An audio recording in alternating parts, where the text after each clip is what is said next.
ग्वालिन को शिष्य बनाना। श्री पीपा जी के यहाँ विराजमान साधु संतों ने एक दिन दही पाने की इच्छा प्रकट की कि आज तो श्री रघुनाथ जी का दही भोग आरोगने का मन है। उसी समय ग्वालिन दही बेचती हुई उधर आई। इससे यह जाना गया कि भगवान अपने भक्तों के मनोरथ पूर्ण करते हैं। श्री पीपा जी ने दही का मूल्य पूछा तो उस ग्वालिन ने 3 आना बताया, परंतु उस समय श्री पीपा जी के पास एक भी पैसा नहीं था। उन्होंने उससे कहा, तू दही दे दे, पैसे अभी नहीं है। आज जो भी कुछ भेंट में आ जाएगा वही तुझको मिल जाएगा। यदि कुछ ना आया तो तुम्हारी दही ही भेंट समझा जाएगा। ग्वालिन ने स्वीकार कर लिया। दही का भोग लगा। साधुओं ने शक्कर मिलाकर भोग लगाया, बड़े प्रेम से दही पिया। उसी समय श्री पीपा जी का एक शिष्य आया और उसने एक मोती माला के समेत बहुत सा धन भेंट किया। इन्होंने मोती माला और संपूर्ण धन ग्वालिन को दे दिया। वह उस धन को घर ले गई। उसमें से कुछ थोड़ा अपने पास रखा, शेष को भगवान सेवा में खर्च करके श्री पीपा जी की शिष्या बन गई। ऐसे ही अनेक वेद चरित्र थे पीपा जी के। श्री प्रियदास जी महाराज ने इस घटना का अपने कवित्व में इस प्रकार वर्णन किया है।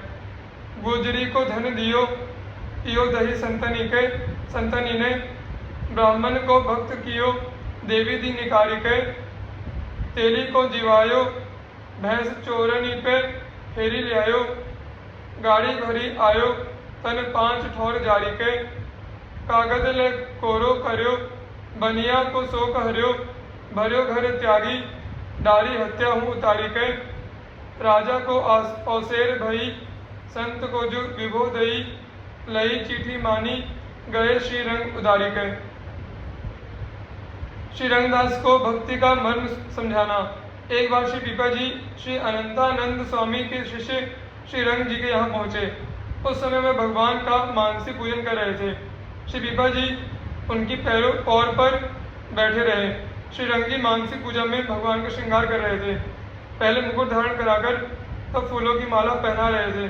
वह किंचित छोटी होने से मुकुट में अटक रही थी। उनकी समझ में नहीं आ रहा था कि कैसे पहनाऊं। श्री पीपा जी का मानसी सेवा में प्रवेश था, अतः बाहर से ही कहा कि गांठ खोलकर धारण करा दीजिए। श्री रंग जी ने ऐसा ही किया।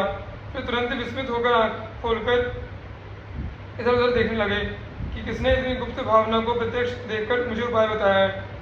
जब वहाँ कोई नहीं दिखाई पड़ा तो उत्सुकतावश बाहर आए।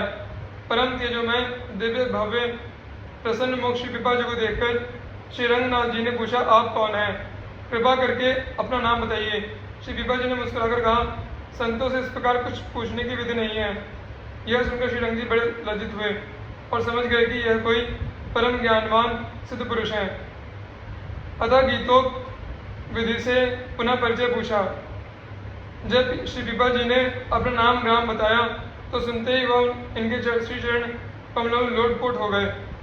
इसके बाद वे हाथ जोड़कर बड़ी विनम्रता पूर्वक बोले, प्रभु, मेरा मन तो यह था कि जब आप आएंगे तो मैं गाजे बाजे के साथ चलकर आपकी अगवानी करूंगा, परंतु आप तो बिना किसी पूर्व सूचना के एकदम द्वार पर ही आ गए।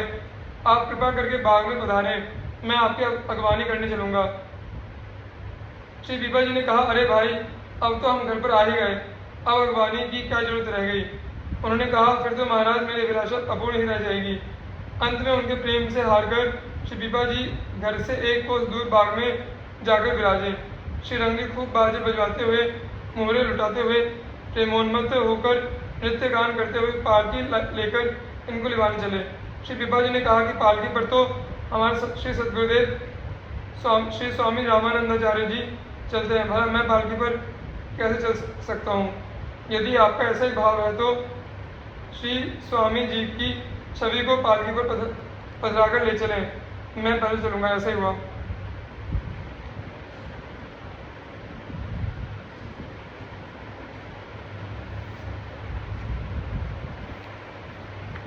श्री पीपा जी उनके प्रेम को देखकर 1 महीने तक उनके घर रहे। श्री पीपा जी के सत्संग से संपूर्ण गांव श्री राम रंग में रंग गया। इसी प्रकार आपने 2 स्त्रियों को भक्ति का चेत कराया, ब्राह्मण कन्या का विवाह कराया इत्यादि विविध चरित्रों को प्रदर्शित कर पीपा जी ने भक्ति का विस्तार किया। उनके उदात्त चरित्र का महान विस्तार है। उपर्युक्त घटनाओं का श्री प्रियदास जी महाराज ने अपने कवित्व में इस प्रकार वर्णन किया है। श्री रंग के चेत धर्यो किया हिये भाव भर्यो, ब्राह्मण को शोक हर्यो राजा पे बुझाए के, चंदवा बुझाए दियो तेली कोले बैल दियो, दियो पुनि घर मांझ भयो सुख आय के, बड़ोई अकाल पर्यो जीव दुख दूरी कर्यो, पर्यो भूमि गर्भ धन पायो दे लुटाए के, अति विस्तार लियो कियो है विचार, यह सुने एक बार फेरी भूले नहीं गाय को। श्री धन्ना जी घर आए हरिदास तिनहि गोधूम खवाए, तात मात डर खेत थोथ लांग लही चलाए, आस पास कृषिकार खेत की करत बढ़ाई, भक्त भजे की रीति प्रकट पर दीदी जुपाई, अचरज मानत जगत में कहूँ निपज्यो कहूँ वे भयो, धन्य धन धना के भजन को बिनहि बीज अंकुर भयो। परम पुण्यवान प्रशंसनीय भक्त श्री धन्ना जी की भागवत सेवा की हम सराहना करते हैं, जिनके खेत में बिना बीज बोए ही अंकुर जमा।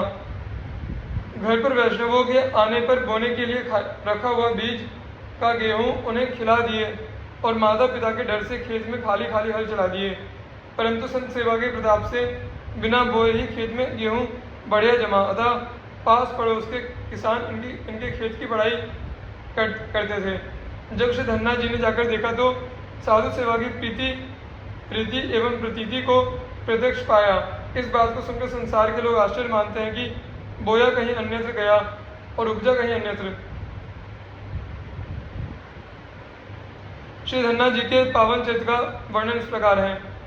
श्री धन्ना जी के बाल्यकाल की घटना है।